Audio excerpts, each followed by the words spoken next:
because I do 1,300 crunches and sit-ups 4 times a week. What's a dose? Can you translate for us? Winner of the gold medal and the champion golfer of the year is Ernie Els.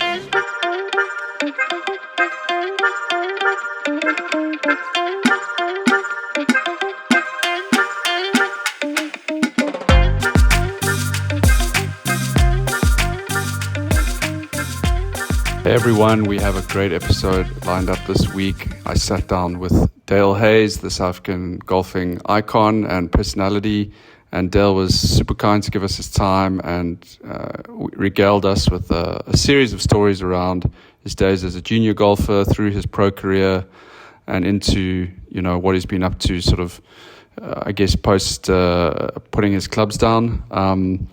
Some really, really great and funny stories in here of what pro golf was like in the sort of 70s and 80s.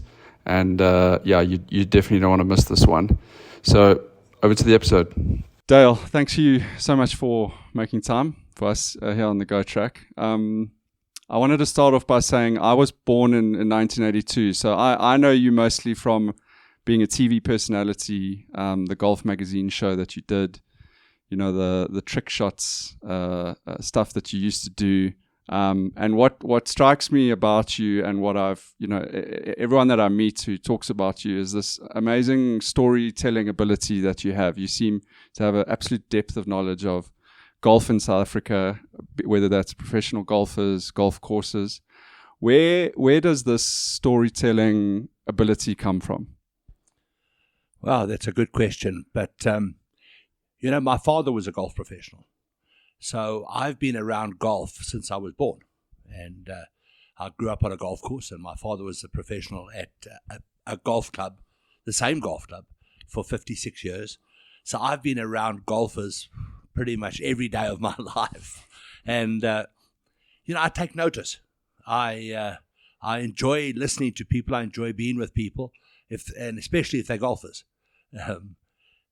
Harvey Pennick once said something that really tickled my fancy was, if you're a golfer, you're my friend. And I kind of feel the same way.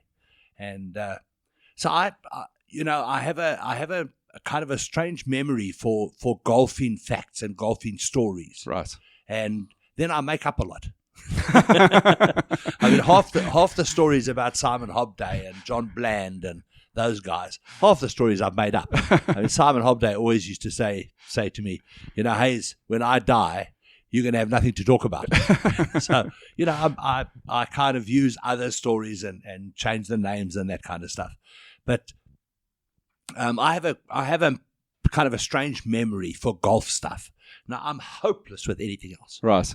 You don't ask me for a telephone number or, when I have no idea when you pay tax. Don't have a clue. Sure. I don't have a clue of any of those kind of things. Okay. But anything to do with golf, I seem to remember.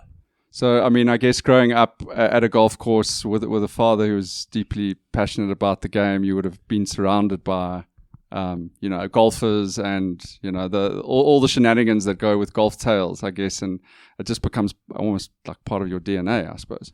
It does. My father was a very good player too. In fact, something that he did that was unique. Bobby Locke was never beaten from 1935 to 1955 in South Africa in a stroke play tournament. For 20 years, nobody ever beat him. I mean, that's unbelievable, isn't it? Yeah. My father beat him, though, in a match play tournament. So Okay. he was the only person in that time to beat Bobby Locke. Wow. So my father was a good player. My father was in the very first ever Springbok team that went overseas, and he was in that team with Bobby Locke. Okay.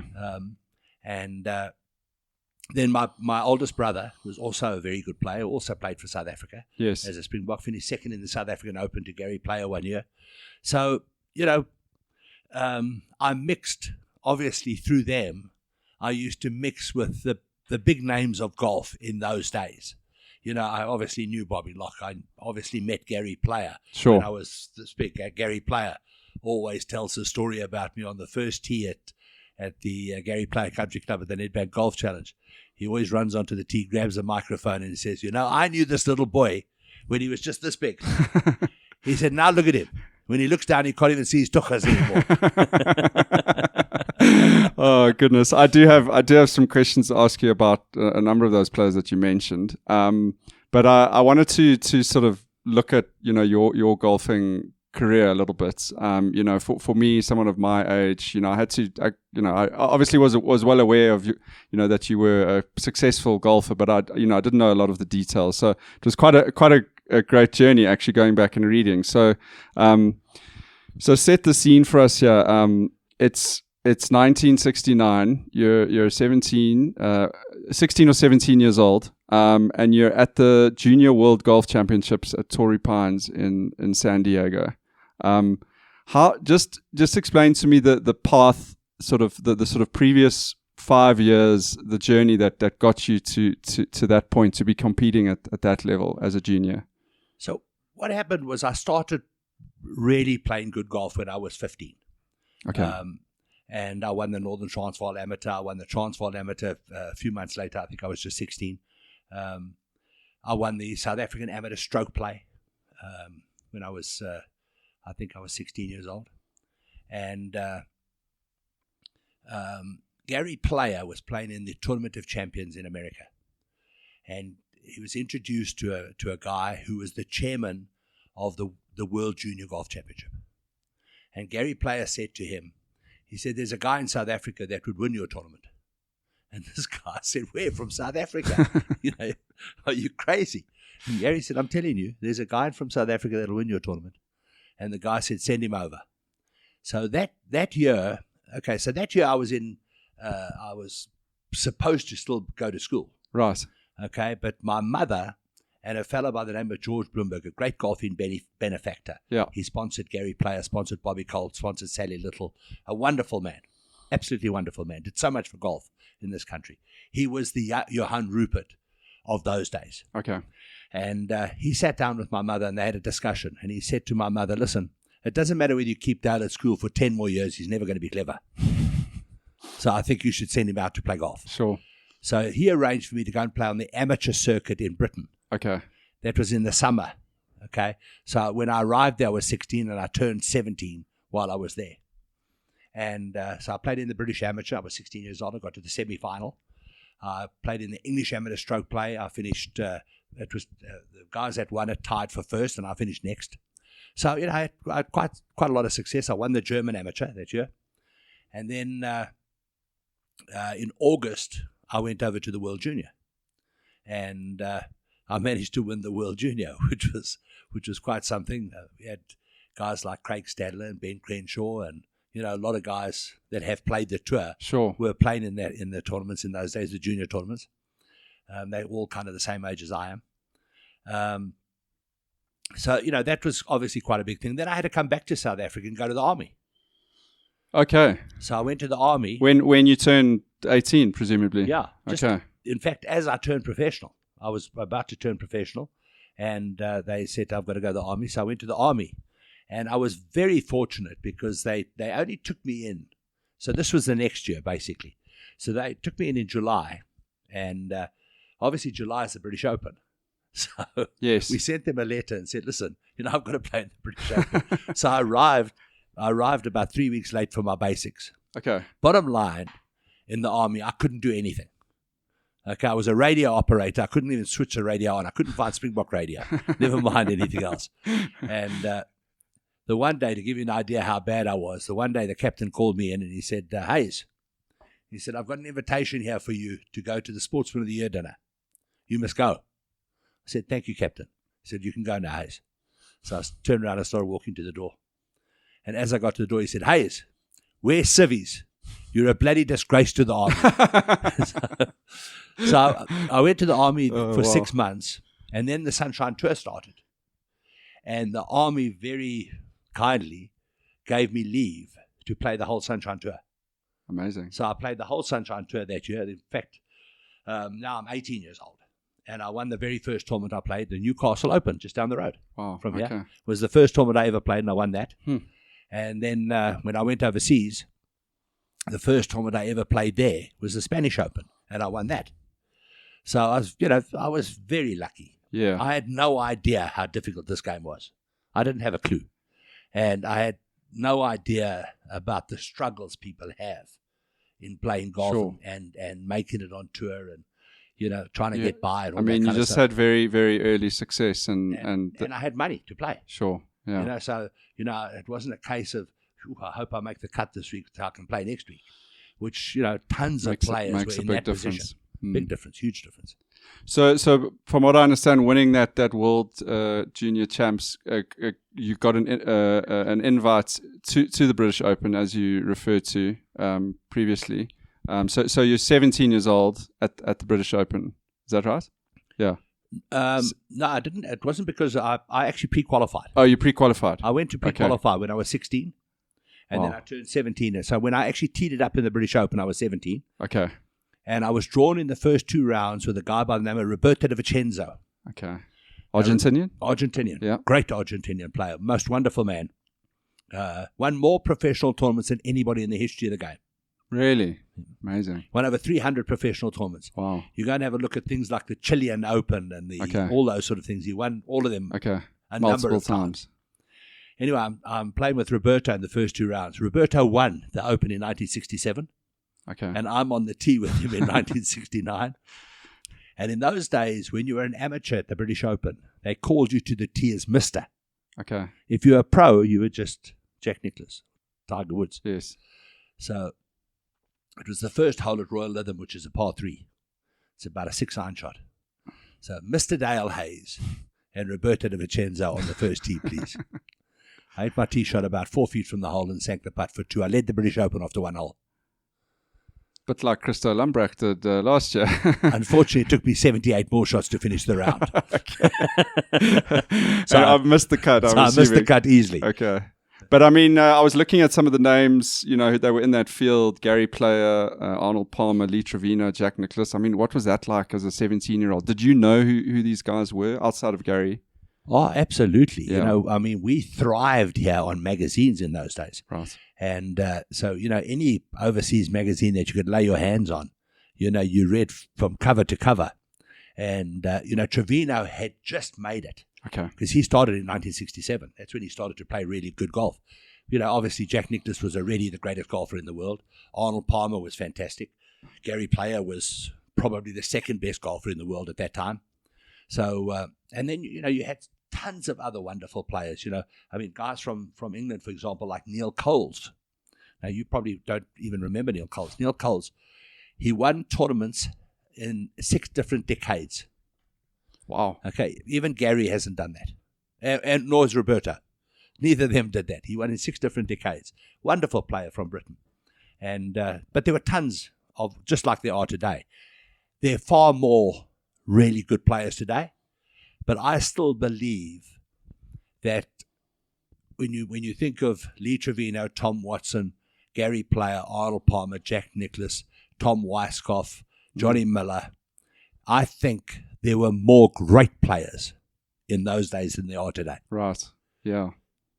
No, that it must have been a real experience at that age, being surrounded by the. And did you feel comfortable? Did you feel like you belonged, or were you just too young and naive to feel nervous about it? I didn't have a clue. Okay. Honestly, I did not have a clue.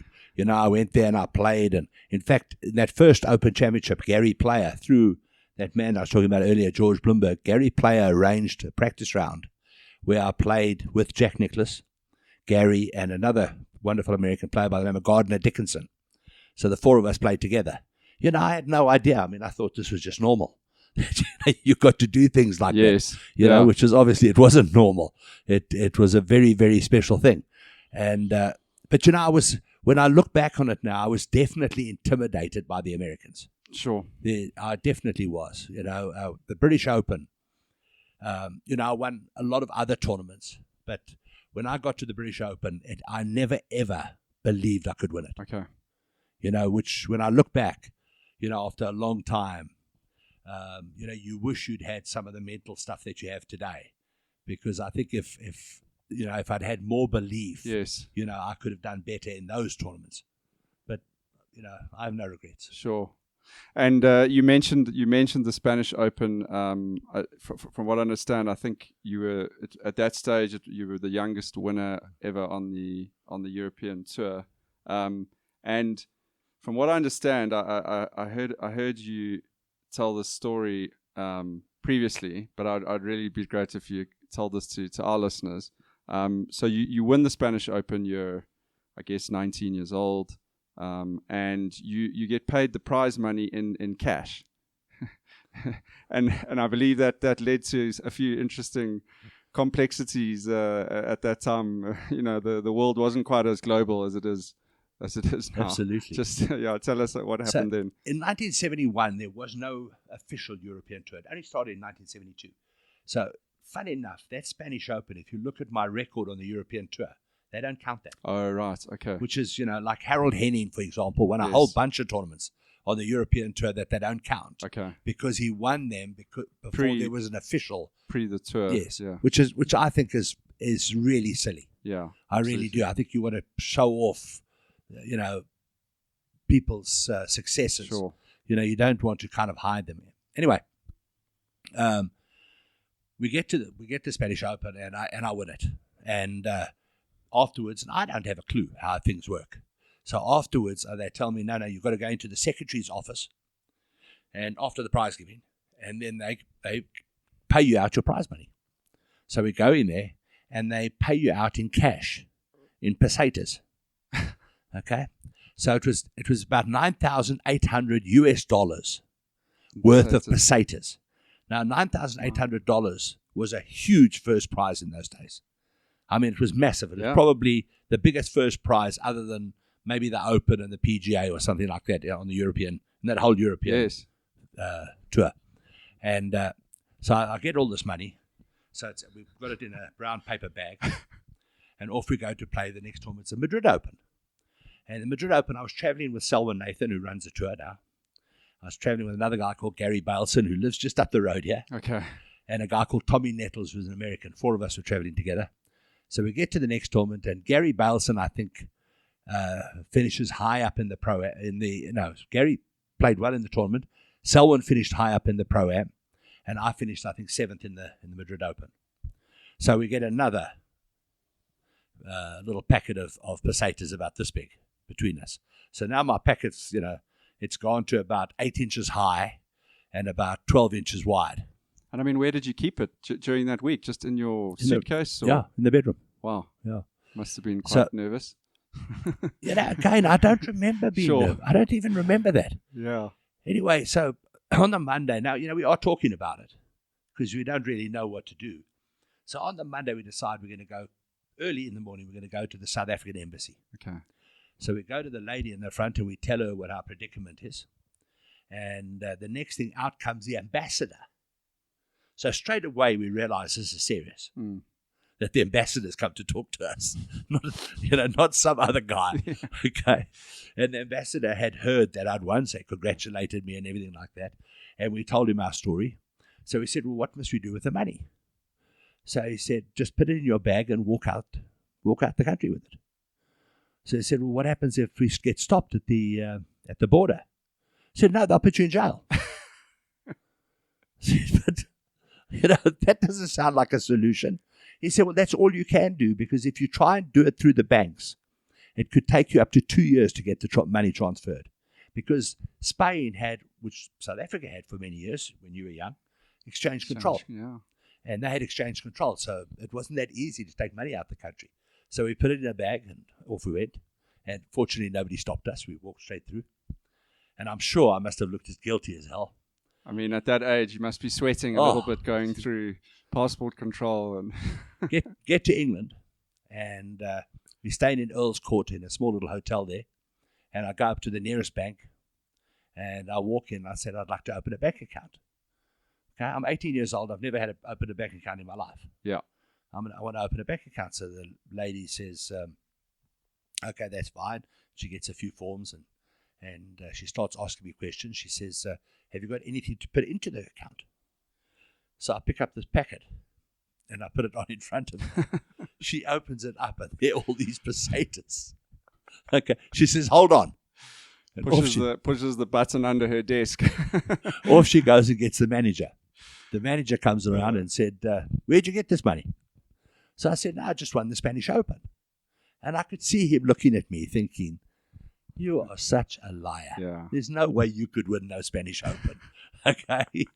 Anyway, I must give him credit because he walked out and he obviously made some phone calls and found out that this young South African had won the Spanish Open. And he was very kind and they opened a bank account for me and all that kind of stuff. Oh, my word. That's quite a story, I tell you. I mean, you touched on it just now. Obviously, it was a difficult period in South Africa being a professional sports person. How just talk a little bit about how difficult it was and how that sort of impacted on traveling and your career and where maybe you could and couldn't play. Just touch on that a bit. When I turned professional and when I was still playing as an amateur, it wasn't too much of a problem. Okay. We didn't have too many places that we weren't allowed to go and play or anything like that. But towards the end of the 70s is where things got really rough. I remember playing in the French Open and Gary played, and there were protesters at the gate saying, you racist South African pigs and all this kind of stuff. And I mean, Gary from a golfing point of view took the brunt of it. All the rest of us, weren't treated half as badly as Gary. Sure. We didn't have protesters or anything like that. But they started not allowing us to go and play in different countries.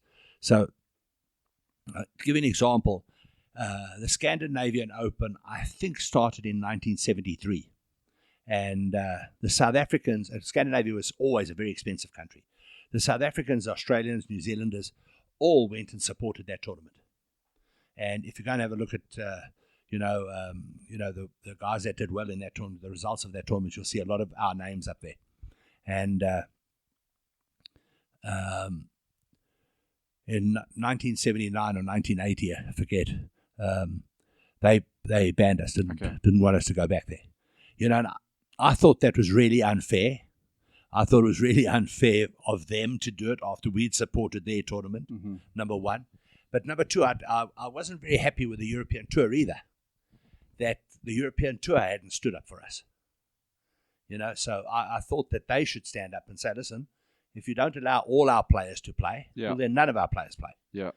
That for me would have been a fairer way to handle it. Sure. I mean, we had really supported the European Tour unbelievably well. When you go back to Bobby Locke, Gary Player, Harold Henning, Dennis Hutchinson, guys that won on the tour even before I came along. Yeah. And then when I came along, it was myself and Hugh Baiocchi, Simon Hobday, Tinny Brits, John Bland, Mark McNulty, Nick Price. And then obviously, after that came Ernie and Retief and everybody else. So, we started getting banned from various countries. We couldn't play in Japan, which was not that bad for me personally, but it must have cost Gary Player millions of rands. Millions and millions and millions. Not being allowed to go and play in Japan. Because they would have loved Gary. A small little guy who was beating everybody else. They would have loved Gary. Absolutely. Yeah. And then, countries where we got, treated not that well. Like Australia, didn't treat us that well. France, they had a couple of times they had protesters at the gate. Sure. Like so, it became really difficult. And, when you're young, I'd never voted. And I suppose that's nothing to brag about. But, when you're young, I wasn't political at all. Sure. I didn't really take that much notice of what was going on politically.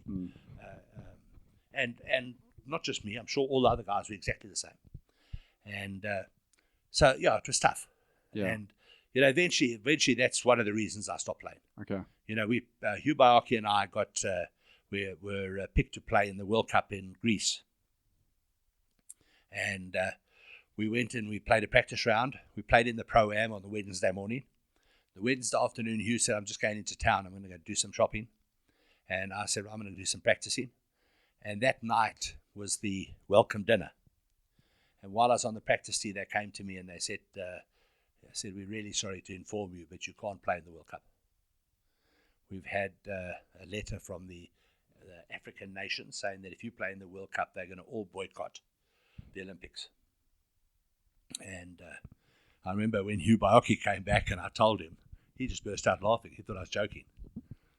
Yeah. He didn't even believe me.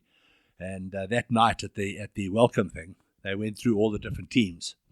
And right at the end, the guy that was the MC said, unfortunately, South Africa will not be playing, and mentioned why. And we got a standing ovation.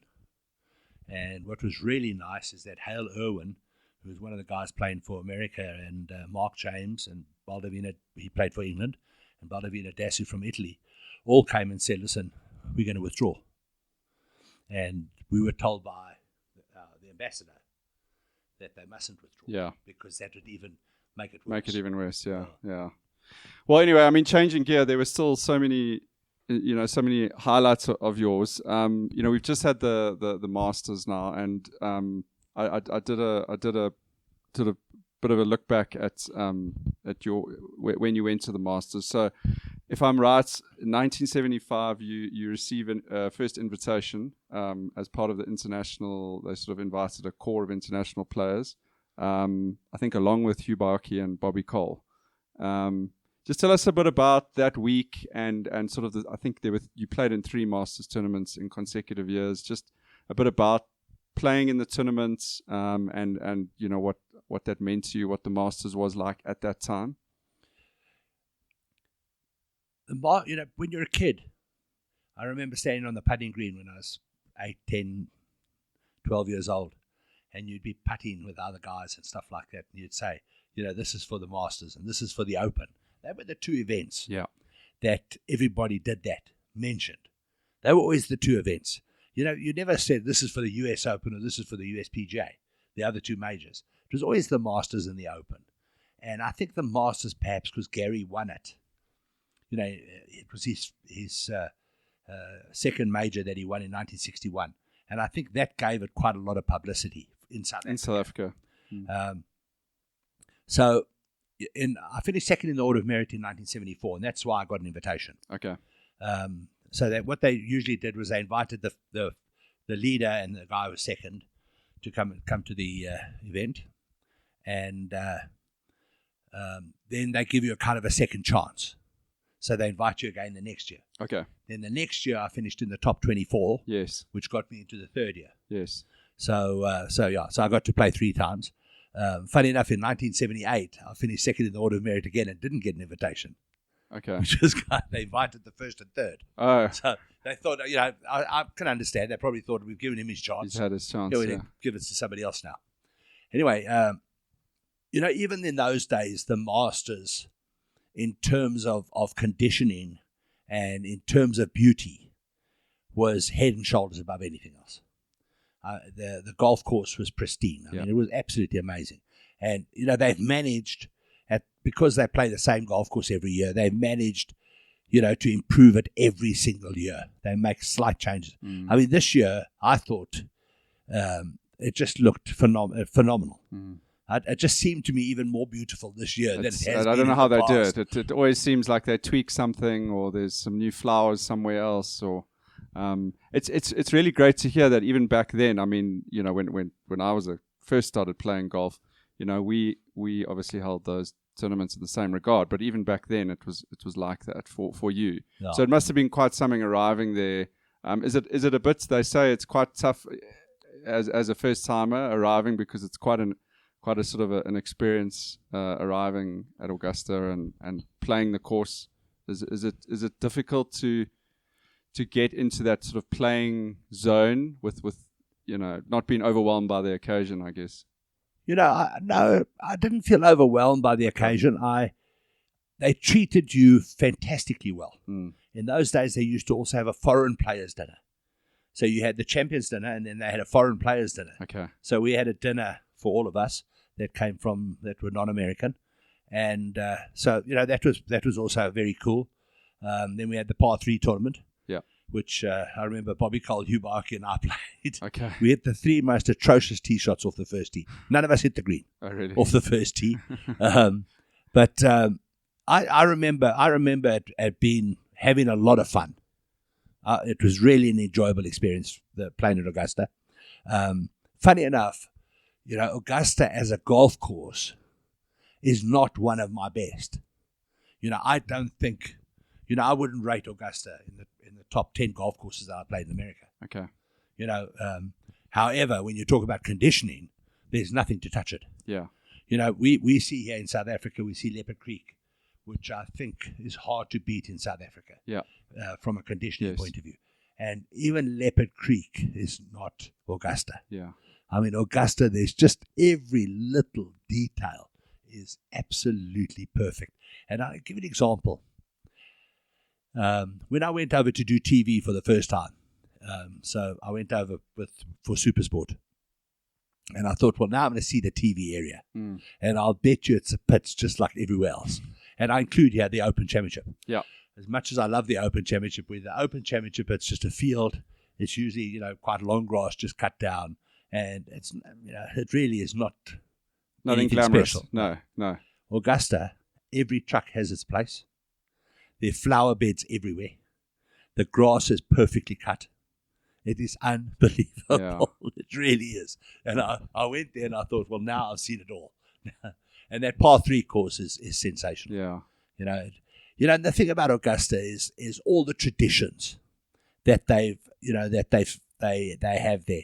The different bridges which are named after players. Yeah. The green jacket, the honorary starters. All the different traditions they have at Augusta, I think, just make it so special.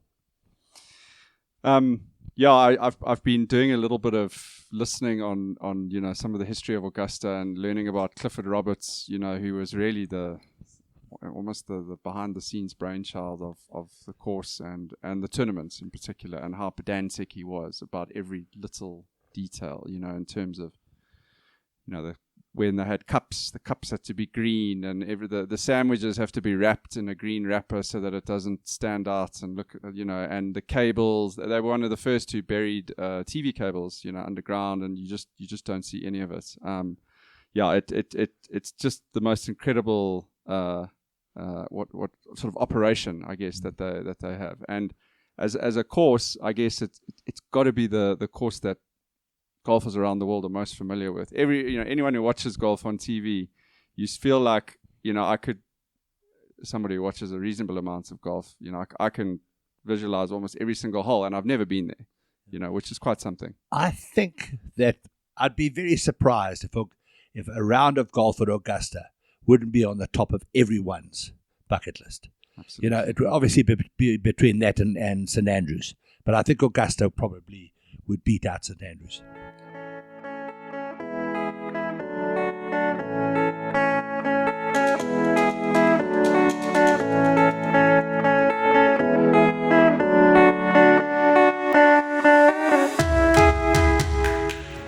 Guys, taking a quick break just to say, if this is your first time listening to the Go Track, welcome to our community.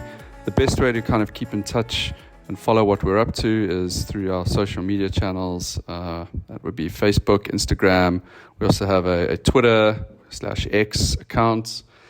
And we ran a really great golf champs pool during the Masters tournament, and congratulations to Lawrence Kleinans who won the prize on that. Lawrence won himself some signed Live merchandise, and we are definitely cooking up another golf champs pool for the PGA. So the best way to keep in touch with what's happening with us is to follow us on those social channels and to subscribe on Spotify or Apple Podcasts. We also have a YouTube podcast channel, so you can catch most of our content there. So between 1965 and 1981, I did a bit of research. So during that period, there were 18 SA Opens held, and unbelievably, Gary Player won 11 of those 18 during that span. But you were one of 7 other players who won in that span, with a playoff win in 1976 at Houghton. My research tells me this was quite a big win for the Hayes family after a few close calls over the years. I know you mentioned your father and also your brother. Just tell us a little bit about that week and you know how that victory unfolded. You know, well, like I think any other family, you know, there was always a little bit of hodgy-bodgy in our family because both my father and my brother both won the South African Amateur Championship. I never won the South African Amateur. I won the stroke play twice. The stroke play was never played when they played, so they never had a chance to win the stroke play. So, you know, I always used to get, match play is the real game. Okay. You know, anybody can win in stroke play. You know, I always used to get that. Of course. So my father had tied for the South African Open with Jimmy Boyd at Royal Cape and lost in the playoff. And then a few years before that, he had a chance at East London to win the Open. And in fact, it's quite a lovely story. When he was on his deathbed, I went to visit him in hospital. And as I walked in, the first thing he said to me, he said, "Dale, I think the end is near." And you know, what do you say to somebody who says that? Sure. All I could think of saying was I said, "Dad, you've had a great life, though." He said, "I've had the best. If it wasn't for that bloody 17th hole at East London Golf Club, my life would have been perfect." So he needed to finish 3-3 Yes. at East London to tie for the Open. Okay. And he'd had left it at this. I don't know if you've ever played East I London. have played there. He'd had left down in that sand Okay. and took 2 to get on and made 5 there. Okay. So, you know, he didn't win that one either. So he came close. And then my brother, as I said, finished second to Gary Yes. at Royal Cape. Funny enough, also at Royal Cape. At Royal By Cape. coincidence, they both finished second at Royal Cape. And so winning that South African Open was huge. It really was. It was a really big deal for me. But it was also the timing of it, because it was literally a couple of weeks before I went to play in America. Okay. I just got my tour card at the end of 1975. So I had to go to the tour school to get my tour card. And that was a 2-week tour school. It was 8 rounds. And so I went to the tour school and got my card. And then I went to play in America. And my first tournament that I played in was in San Diego, the Andy Williams tournament. Okay. So I played San Diego and then Los Angeles, the first 2 tournaments I played in. And San Diego was Torrey Pines, where I'd won the World Junior. So I actually knew the course and everything. You had good So vibes I there. had good, Yeah. yeah. So the timing was quite cool as well. Yeah. Of winning that. You know, anytime you win, somebody has to come second. And a great friend, John Ferree, was the guy that finished second, which obviously was a pity because he ended up never winning the South African Open.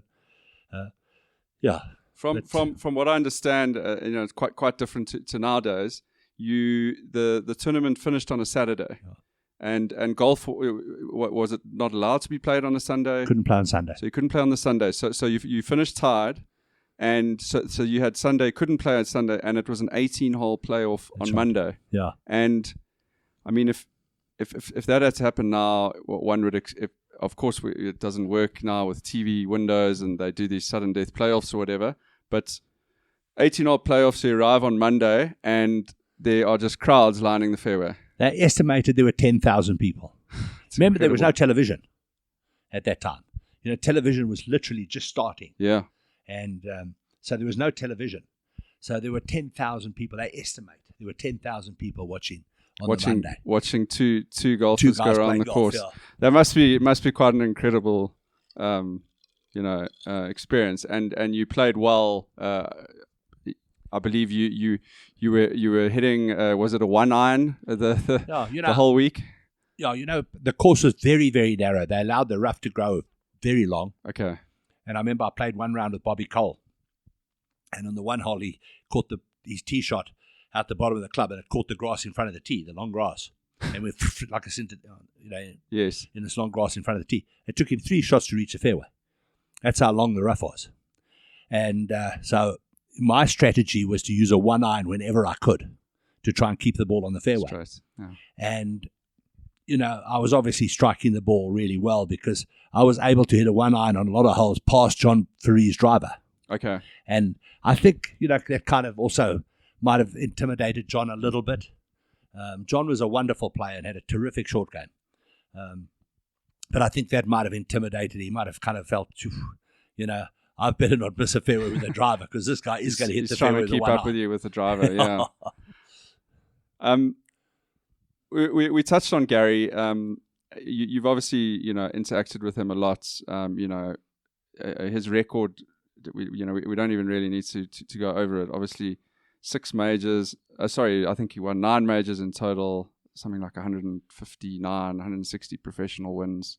At his peak, and again, this is one of these things where, you know, from my perspective, I see Gary Player as this sort of golfing, you know, he's a personality, but we never really got to see him play, you know, in his prime.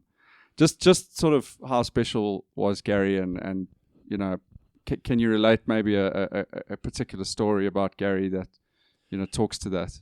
You know, I think that there are 2 sad things about what's happened with golf in South Africa, and both relate to television. Because we never had television here, we never saw Gary winning the great championships that he won. We never saw Sally Little win the great tournaments that she won.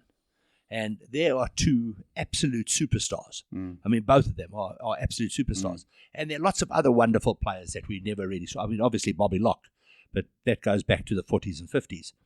But Harold Henney was another wonderful player. I mean, Harold won well over 50 golf tournaments.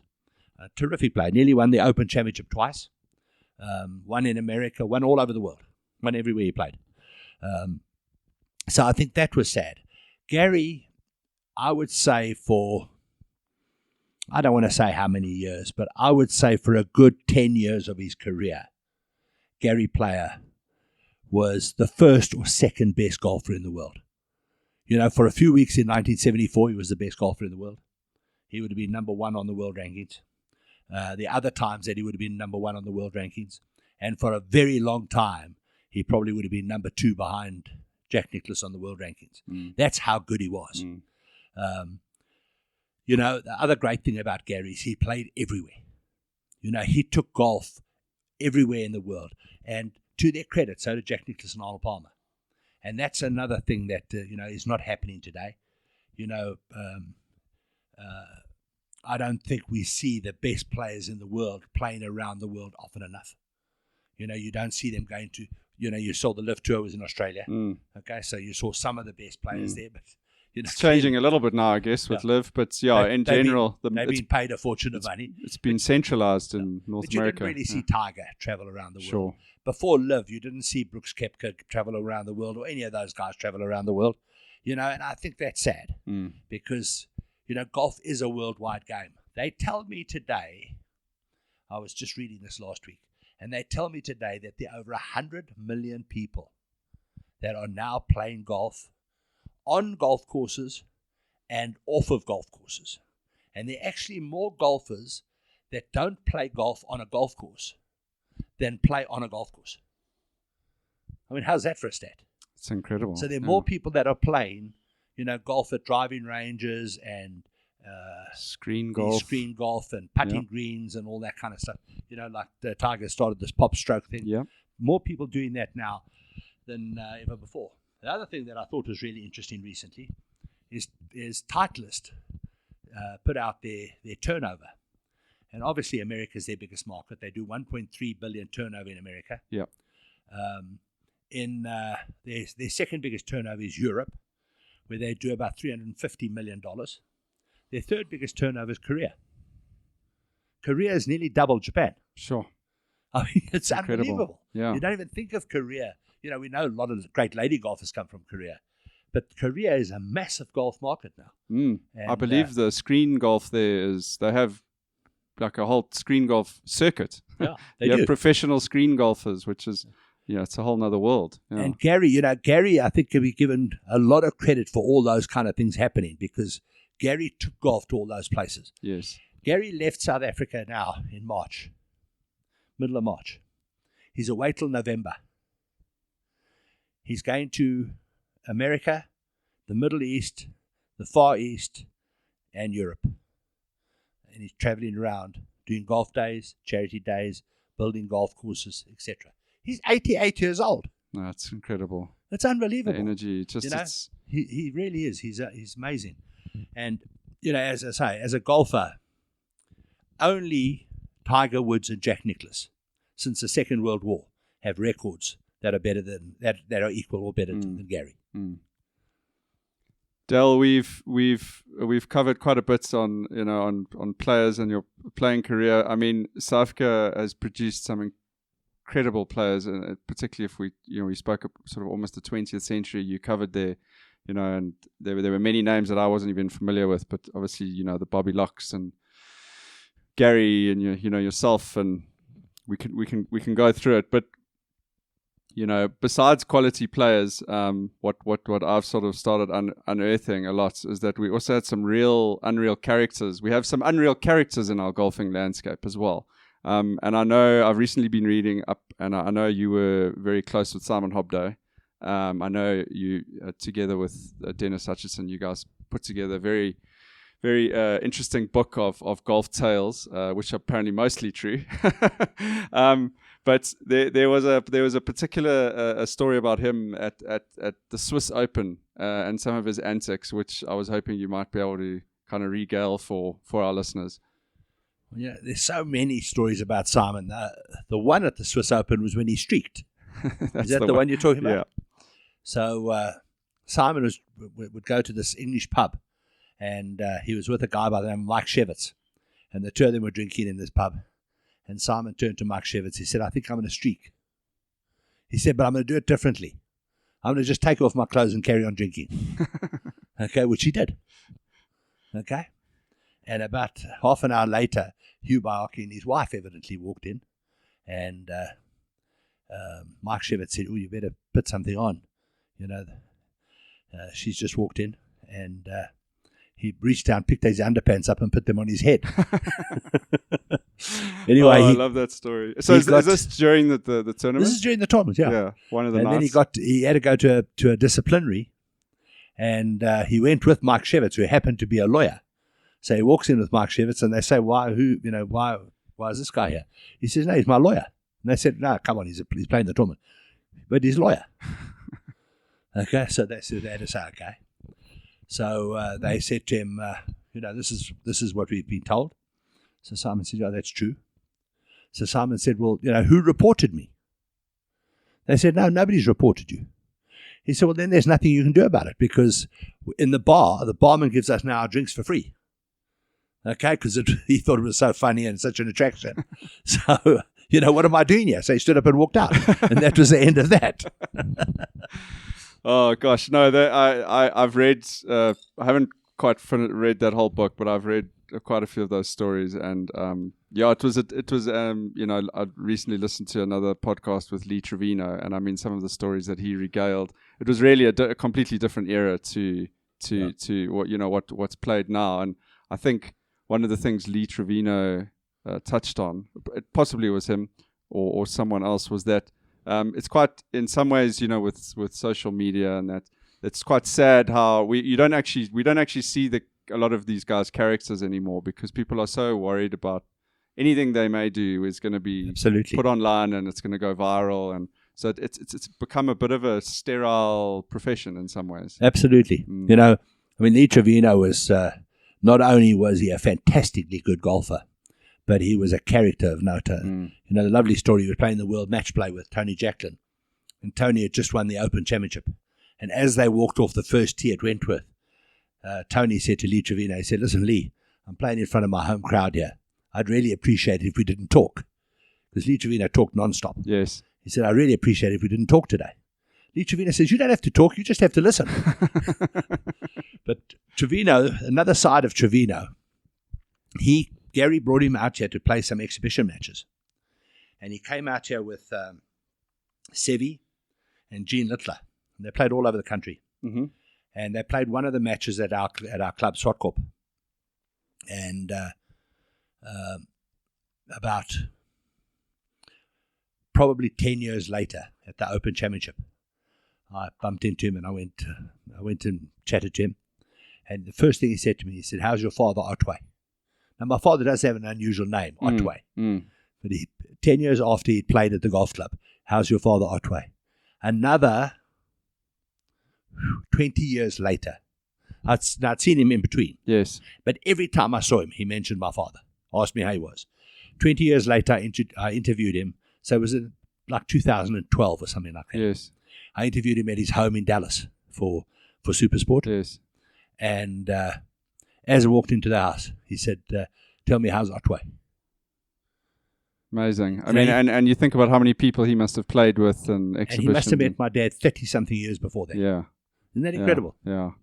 No, he's an absolute character, and I can highly recommend to some of our listeners to go and listen to some of his tales and stories on the game. You touched on Swartkorps, and obviously your family has a long history there. Just talk a little bit now, a little bit about how what's happened recently and the transition from the history you've had there, and then I know you had some issues with flooding and how you guys have responded to that.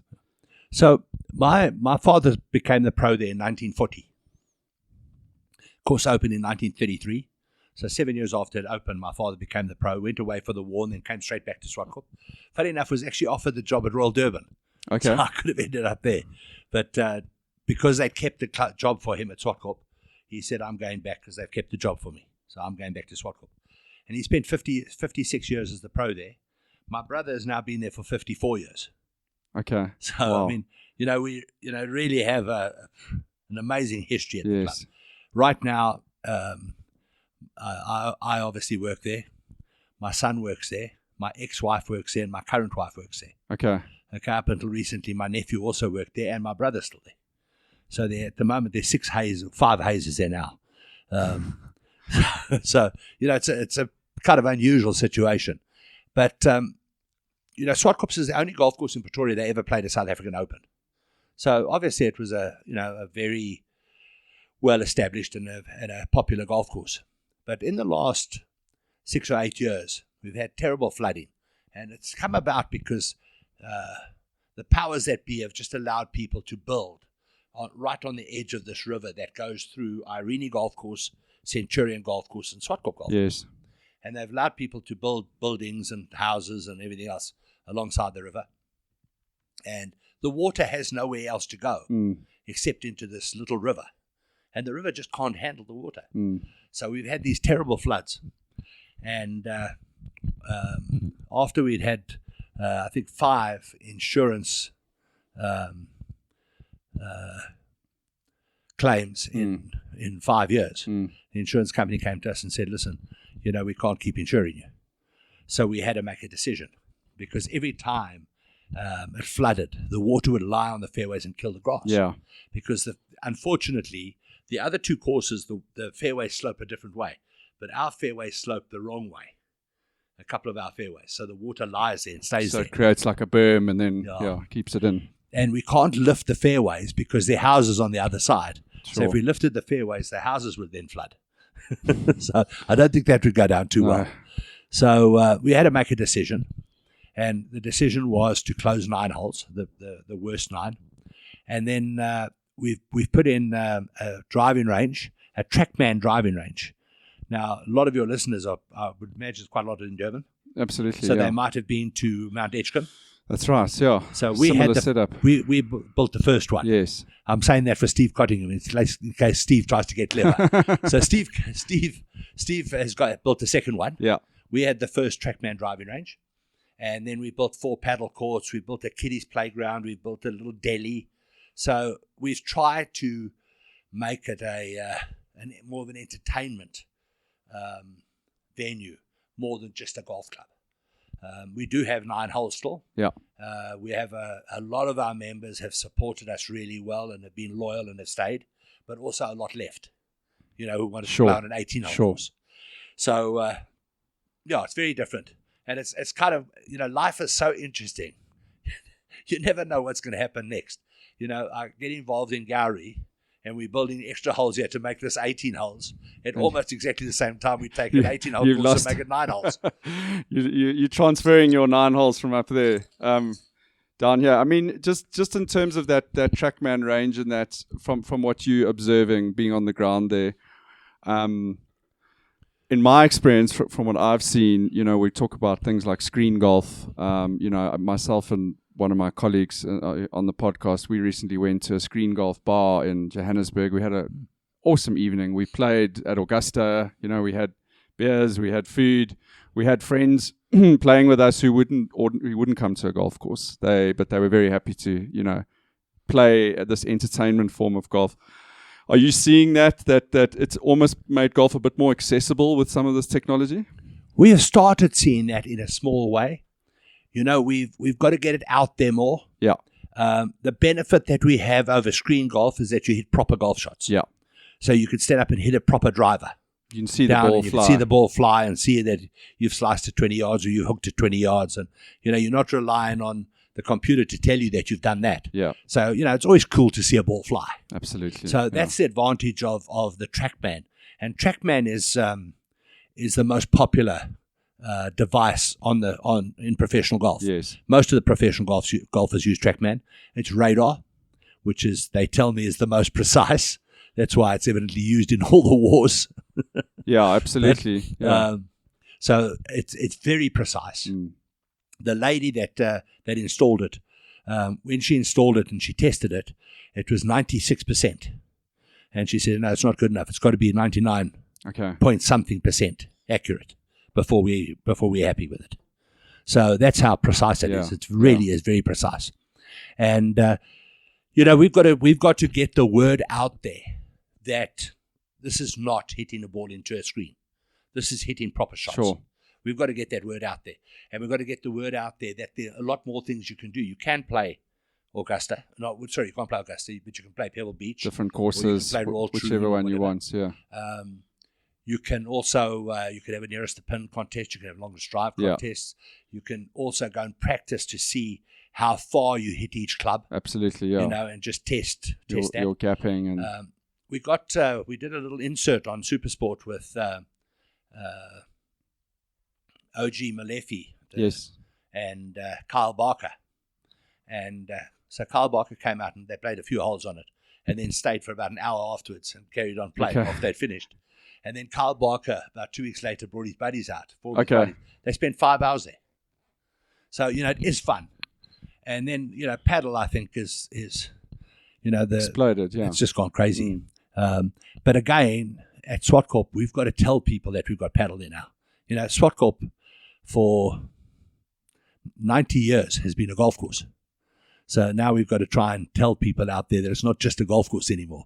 So we've got a lot of marketing to do. Sure, yeah. Dale, we nearly done. I'm sensitive of your time and thank you so much for what you've given us. So we like talking about golf courses on this podcast, and there were two other questions I wanted to ask. So the one was I've got a golf group, and we're talking about a golf trip to Pretoria. So give me your ideal golf. If we had to go and play 3 courses in Pretoria, where should we not miss? I would play. Day in and day out, I think Wingate's the best golf course. I would play Pretoria Country Club. And brilliant. Last one I think I'd probably go to Irene. Silver Lakes is also very nice, and so is Woodhill. But I think I might choose Irene because Irene it's a really old, it's a fun golf course. It's got beautiful trees and stuff like that. I'm trying to think of a course here that you could compare it with. Maybe something like Selborne, those sort of courses. It was actually funny enough, it was the first golf course I ever played was Irene. Oh, was it? My grandfather grew up in Irene and he was a member there. So I actually know Irene. Funnily enough, it's probably the only course I've played in Pretoria. Yeah. But so I think those are the 3 I'd play. We actually, what we were talking about was... But you better come to the TrackMan. Well, exactly. So what we said is that we would come, fly in and play at Swartkorps and then spend the evening there. It's open at night, right? Yeah. Which is another part of it which makes it accessible is sort of having, the after hours ability, I think. So we thought that would be a really great sort of intro into it, and then book those 3 rounds of 18. You touched on Gowrie just now. We're actually sitting here in the clubhouse of Gowrie Farm, which was where I met you, sort of fortuitously after having been connected with Guy Smith. You're involved here now as a director, and come on as a partner with Guy and Roger. Just talk a little bit about Gowrie and about the new holes that have been opened up and the type of experience that you think people can experience here. I've obviously known Guy Smith for a very long time. With Peter Makovich, we were involved in Prince's Grant, which was Guy's first golf course that he built, and Peter Makovich designed that. And then Peter did another golf course with Guy further up north. I can't think of it now, but they did another golf course together. And so I've known Guy for a very long time, and I knew Guy when he was trying to get Prince's Grant off the ground, and a lot of people were a little bit concerned that he wouldn't get it off the ground. It was quite a long way from Durban at the time. Remember, the airport was on the other side of town, and all those sort of things. But Guy is a very determined man. Guy knows what he wants. He does. I mean, he really does a lot of work. His attention to detail is unbelievable. So when he decided to build this was going to be a country 9-hole golf course to start with. And I think he just got more and more involved in it, and it ended up being a lot more than just a little country 9-hole golf course. Absolutely. Well, firstly, it was 12 holes, but it was ranked as one of the best short golf courses in the world. I think in the top 50 short golf courses in the world. It was ranked in the top 50 golf courses in South Africa, which is, 99 of them are 18 holes. So, that is, those two things were obviously quite special. And then Guy spoke to me, for a long time about maybe building more holes here. And I must admit, for a long time, I wasn't sure it was the right thing to do, because he had a place that was different, it was unique, and I thought it was enough. Yep. But I think Guy in the back of his mind, Guy wanted to do something, really special here. This might be, in terms of golf, his swan song, and I hope he doesn't take offense to that. But this might be the last golf course he does. Yeah. And he really has put his soul into this place. His attention to detail is amazing. It really is. And, he went overseas and spent a week at the Donald Ross Museum, going through all Donald Ross's stuff about, how he went about designing golf courses, etc. And then he played tons of links golf courses. Now, Gowrie is not a links golf course. It has a lot of links features on it, but we're not selling it as a links golf course. It's nowhere near the sea. No. So we're not trying to sell it as a links golf course, but we're trying to sell it as the way golf was meant to be played. Okay, so there are going to be a few things. Obviously, at the moment, on the new holes, they've only been open for about 7 weeks. Yeah. You can place on them. Yeah. So you can prefer your lie. But that's as soon as those fairways are good enough, we're doing away with that. We're going to play golf the way it was supposed to be played. If you get a bad lie on the fairway, that's the way golf was supposed to be played. That's it, yeah. If you have bad luck, that's the way golf was supposed to be played. You have a bad lie or whatever, or a bad kick, that's the game. As Jack Nicklaus once said, golf was never meant to be fair. And, unfortunately, a lot of people who play golf, want to, every time they hit a ball down the fairway, want to take out a 3-wood and automatically have a lie that they can hit a 3-wood for their second shot. That's not the way golf's played. When you get your ball on the fairway, you need to analyze the slopes, you need to analyze the wind, you need to analyze how far you have to go, etc. And one of the other things is the lie of the golf ball. Exactly. And you can't take that, in my mind, you can't take that away. Now, in South Africa, we get, every couple of years, we get a letter from the RNA saying that we have too much placing in South Africa. Is that right? And we do. Okay. Golf RSA gets a letter every second year. And but the trouble is, we have a lot of golf courses. How do they monitor that out of interest? Do they just get feedback? No, lots and lots of RNA guys come to South Africa. Okay. But, you go to a country golf course, they have to have placing. Sure. Obviously. Sure. So, but there are a lot of golf courses that have placing that don't really have to. You might get one bad lie in 18 holes or two bad lies in 18 holes. That's the game. That's the way golf is supposed to be played. So, what guys try to do here now with the new 7 holes is blend them into the old holes. So make the bunkering and the way the holes are flow very similar to the original holes, and I think he's achieved that, but with a difference. And for example, the 5th hole has a wall that goes down the left-hand side, crosses the green, which is absolutely unique. I mean, nobody's ever seen that in South Africa. In fact, there are very few places you might have seen that. Yeah. And I think it's really cool. I love it. I think it's very different. Everybody's going to go away from Gowrie, and they're going to talk about that hole. It's totally unique. When Guy and I chatted, he spoke, quite a bit about he had an admiration for C.B. McDonald, who had this concept of taking features that he liked from some of the most famous courses and bringing his own spin to it. And walking around, I've had the pleasure of walking around with Guy on the new holes, and to the untrained eye, you may not see it, but these are subtle things that Guy has introduced. The road hole bunker, the wall, the pits. He's got some slopes, some sort of almost Redanish type greens, and it brings to my mind, there's a certain almost unsophistication about some of the golf in South Africa, and I think this place is a great place for people to come and maybe educate themselves a little bit on, you're not going to master this course, particularly not the new 18 holes the first time you play it. The feedback that I've had and this is from members here who know Gowrie very well, is they're still trying to work it out. These new holes. I had a lunch with a chap, Andrew Erskine, who plays here very regularly. He said, Terrence, we still haven't worked it out. He said, I've worked out the 9th hole, and now I'm trying to get back to the others. He said, we're just trying to work out where not to hit it. And I think that was Guy's aim, was to get people to think, about hitting different shots, where to leave it, where to miss it, not just robotic golf. And yeah, it's fantastic that yourself and Roger have got involved. Yeah.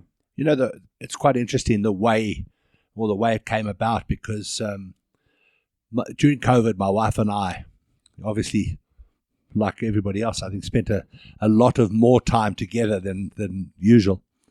And one day we were talking about, if we moved from Pretoria, where would we move? And by the end of the conversation, it was 2 places, either St. Francis or Gowrie. Okay. And a couple of years later, I get a phone call from Guy saying to me, asking me about somebody.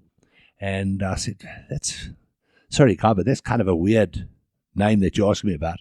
Why? I said, no, because our one partner is selling his shares, and, he's quite interested in buying them, and I just want to find out. And I said, gee, I wish I had, I wasn't going through all the stuff that we're going through at Swartkorp, because I'd be very keen. And he said, if we worked out a deal, would you be keen? So I said, absolutely.